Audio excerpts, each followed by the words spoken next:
I've had a privilege of leading the Congress delegation involving about 17 complaints to the Election Commission. The 17 complaints are summarized in a chart. All of you are getting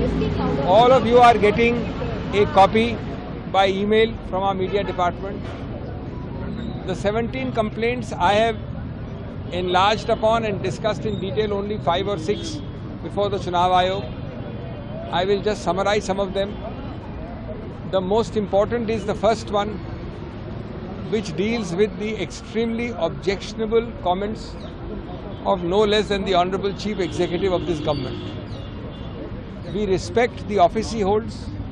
He is as much our Prime Minister as he is yours and of the BJP. The higher the post he holds, the more the obligation on him to exercise restraint. Unfortunately, the statement we have quoted is seriously,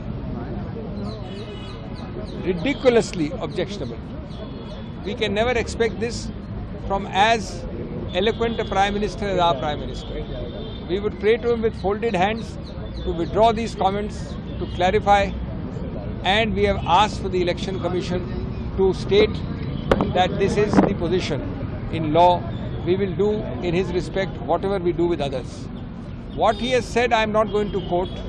It is in your channels. It was said yesterday, day before in Rajasthan. It is published. But its 4 or 5 elements are deeply, deeply objectionable. He has named a community. He has talked of religion blatantly. He has talked of communal and community blatantly.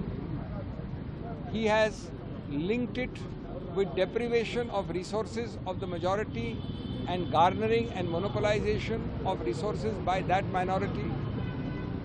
He has brought in Hindu imagery of no less than the Mangal Sutra. He has therefore clearly violated Section 123, the basic principle of not allowing excitement and inflammation of communal passions. Several circulars of the EC during the Model Code of Conduct, the latest being on 1st March 2024.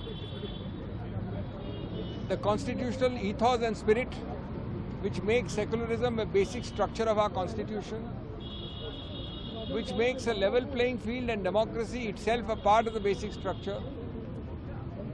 A basic structure which means that even a constitutional amendment cannot violate the basic structure.